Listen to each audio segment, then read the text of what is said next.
Have you been able to sort of put a finger on what went wrong on Sunday?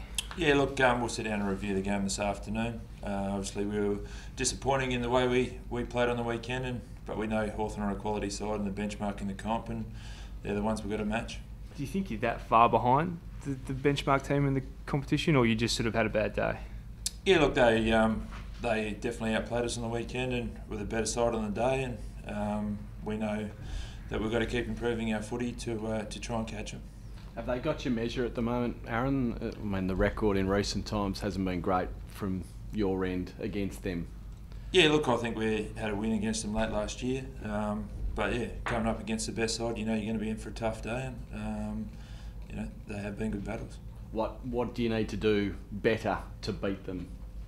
Yeah, probably you know our effort and our structures around the ball.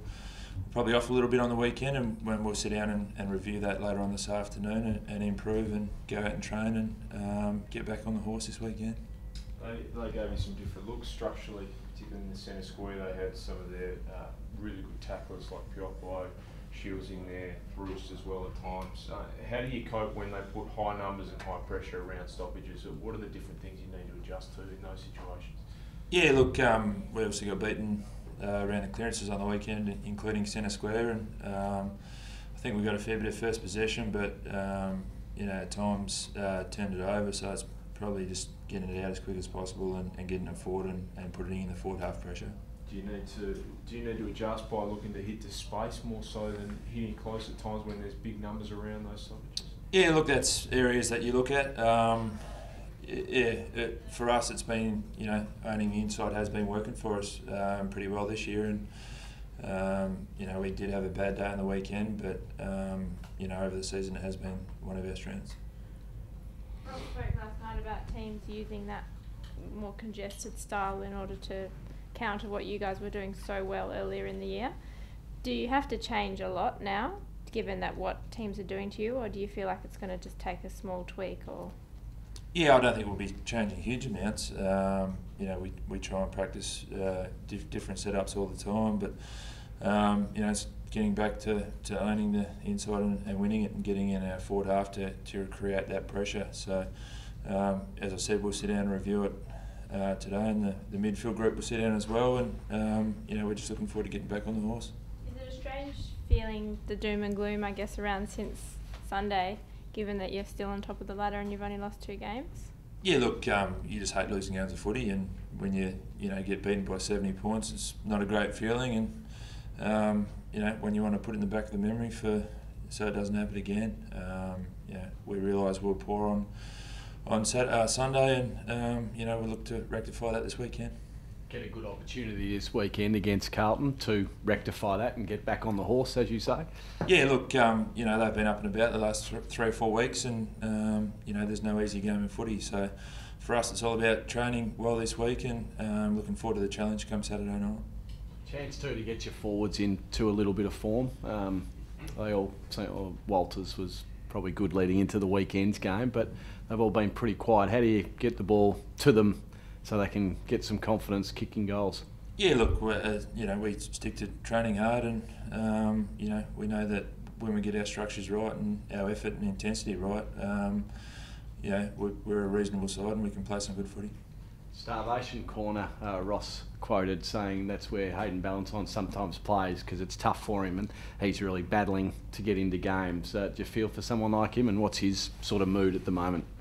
Yeah, look, the best part about Ballas is his mood doesn't change much, regardless of win or loss. He's still the gangster of the club. So, but if you watch the work that Hayden does off the ball and the tackling and the pressure and that sort of things, he mightn't be getting a lot of the pip, but he definitely his intensity around the ball and his effort is there. So when he's doing that, you know, it's going to turn pretty quick for him. Pretty confident he'll be in the team this week. He doesn't need some time down in the waffle to get some form and fitness back in? Oh, not at all. Look, you know, Bellas is one of our leaders of the club, and you know, you can never question his effort and the way he goes about it. And you know, when you got blokes like that in your side, they're always going to turn it around at some point. Now, just in terms of loss, sometimes people say you learn more from that than it does you some good than harm. But just looking at Hawthorn, they don't have a great influence from Gunston, obviously without Ruffhead. Do you look at their structures at all and think, obviously, how do we go about scoring when we may just have Pav there at the moment? Do you look at their structures and think, how can we go about increasing our scoring power? Yeah, look, I think the coaches sit down and look at different structures of all different clubs and compare them to how we go about it. And for us, it's all about sticking to what we know and what we do, and I'm sure we can turn it around. Ross floated the idea of Hayden coming into the midfield to free him up a bit. We've seen Michael Walters do that a bit, but have you practiced that much with Hayden over summer or? Bella's had a really strong pre-season a couple of years ago when he was talking about spending a bit more time in the midfield, and he's definitely got the running capabilities, and he knows how to win the ball. So I'd love to have him in there. Zach Dawson, a chance to come back via the waffle this week. Have you seen him today? He was going to have his pins out, I think Ross said. Yeah, look, I haven't seen Dawes this morning, so it's good that he's close, and I'm sure the match committee will decide that. How's John Aker? Yeah, going well, tracking really well, training, moving well at training, so he's in a similar position, not too far away also. Sandy, does the leadership group talk to Nat Pfeiffer? He seems to be living on the edge a little bit. Second time now he's been fine, and the feeling is that if he does something similar again, he might get a week. Do you have to sit down with him, or is he smart enough to pull himself in line and concentrate on the footy a bit more? Yeah, no, look, we don't need to sit down with Pfeiffer. Pfeiffer knows what's right and wrong, and we just know we don't need any of our players missing games through suspension. 6-day break coming back from Tassie. Do you have a pretty light week this week on the track? Yeah, look, early in the week the big focus is recovery, and then we'll have a quality session come our main session on Thursday. How's your body at this point in the year?